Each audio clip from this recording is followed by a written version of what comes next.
Welcome to The Explainer. So glad you're joining us today. Let's just jump right in, shall we? Have you ever thought about the global economy as this massive, incredibly complex engine? Most of the time, this free market engine hums along perfectly, right?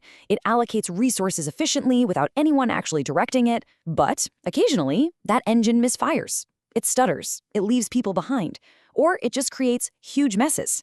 So today, we're going to explore what happens when that engine fails and how governments step in, kind of acting like mechanics, to try and fix the whole shebang.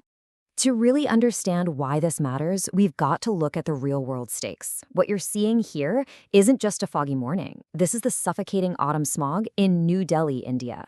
It is quite literally a life-or-death problem, and it's caused by a mix of vehicle emissions, crop burning in neighboring states, and heavy factory smoke.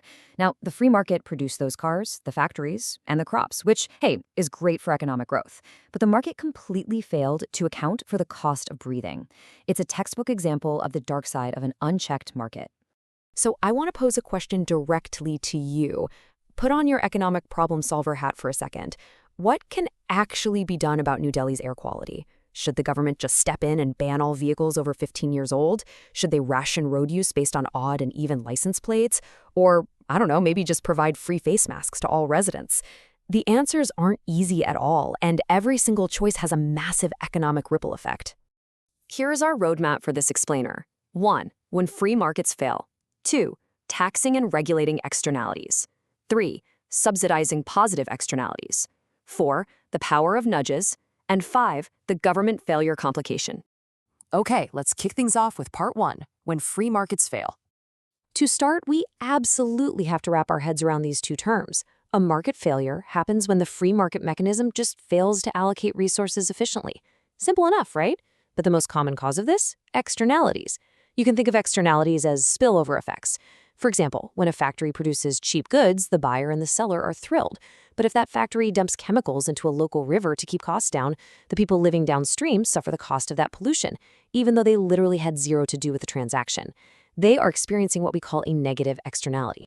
Moving right along to part 2, taxing and regulating externalities. So when the market is actively harming third parties, the government mechanic has to open up the toolbox and grab some pretty heavy wrenches. Let's compare these side by side. On the one hand, we've got negative externalities, like pollution. The free market overproduces this stuff because, well, it's cheap to ignore the damage. To fix this, governments need to use restrictive tools, like taxes or regulations, to force production down. On the flip side, we have positive externalities.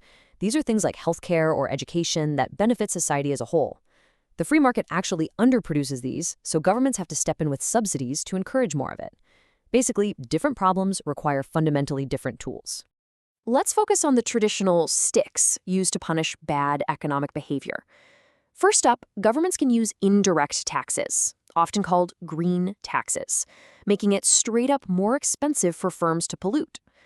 They can also use regulations and standards. This means literally passing laws that say you cannot emit more than X amount of carbon or we're going to fine you. Or they can assign property rights, meaning if someone owns that river we talked about earlier, they can legally sue the polluting factory for damages. That definitely changes the math for the polluter. But there's a more modern, market-based solution that economists absolutely love, and it's called cap and trade. Under this scheme, the government sets a strict limit, a cap, on the total emissions allowed in the country. Then they issue permits that give companies the right to emit a specific amount of pollution. And here's the brilliant part. These permits are tradable. The actual right to pollute is literally bought and sold on an open market. How wild is that? When you map out how this permit market works, you'll see a perfectly vertical supply line. That fixed supply is the government's strict cap on pollution. Because that supply literally cannot increase, if companies want to pollute more, the demand for permits shoots up and the price of those permits absolutely skyrockets. This financially forces companies to step back and think, wow, buying these permits is way too expensive. We need to innovate and invent greener technology instead. It's literally using market forces to save the environment. Which brings us to part 3, subsidizing positive externalities. All right, so we've looked at the sticks. Now let's pivot to the carrots in the government toolbox. How do we get more of the good stuff? Remember, the free market tends to underproduce things that benefit everyone, like education or preventative healthcare. To fix this imbalance, governments can offer subsidies, effectively paying producers to lower their costs and increase output. Sometimes the government decides a good is so crucial that they bypass the market entirely through direct provision. Think of public schools or state-funded hospitals. They also provide information, like running public health campaigns so consumers can just make better choices. Okay, part 4, the power of nudges.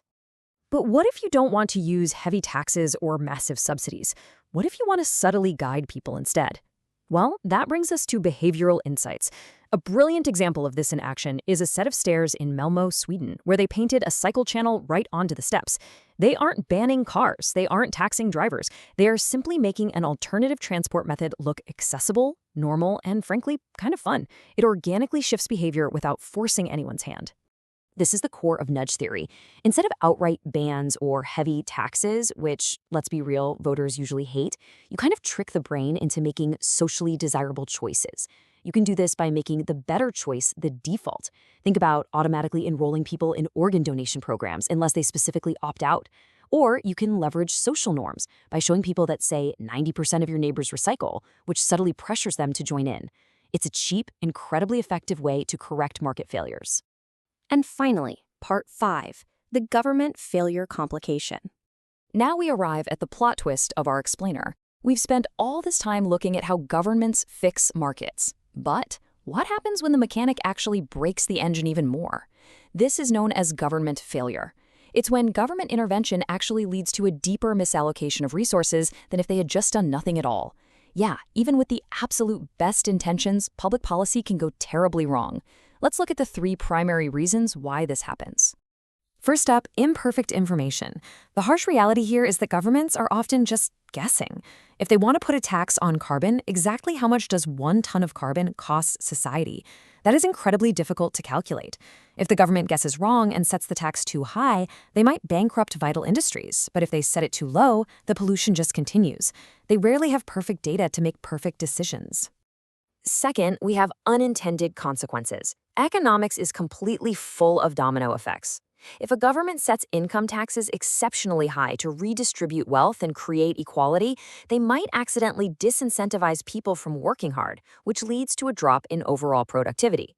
Or if the government provides a good completely free of charge, it often leads to severe overconsumption and massive shortages, simply because there's no price mechanism to signal its value. And third, policy conflict. This is where you see the sheer complexity and, let's face it, sometimes the hypocrisy of government actions. A government might heavily tax carbon emissions because they really want to save the environment. But at the exact same time, another department in that very same government might be heavily subsidizing domestic fossil fuel production just to keep energy prices low and win votes. The goals completely contradict each other, wasting vast amounts of taxpayer money in the crossfire. To see a real-world tangle of all these concepts, just consider the high-speed rail network in the UK. Now, whether to nationalize, meaning state-owned, or privatize an industry like rail is a massive ongoing debate. Back in 2020, the UK had 28 train operating companies. Most were private, but amazingly, many of those private companies were actually state-backed by foreign governments like France, Germany, or the Netherlands. So you have a supposedly free market operating within heavy regulations subsidized by foreign states. It just goes to show how incredibly tangled the debate between the free market and government intervention really is. Which leaves us with this final, lingering thought. We've seen that the free market is absolutely flawed. It ignores externalities like pollution and underproduces things we desperately need, like healthcare. But we've also seen that the government is flawed, prone to bad information and huge unintended consequences. So who do we trust to fix the economy? The answer usually lies in a really messy, delicate balance of the two. The next time you see a new tax, a new subsidy, or even a newly painted cycle lane, I want you to critically evaluate it. Ask yourself, what failure are they trying to fix, and are they actually making it better? Thank you so much for joining me in this explainer. Keep questioning and keep learning.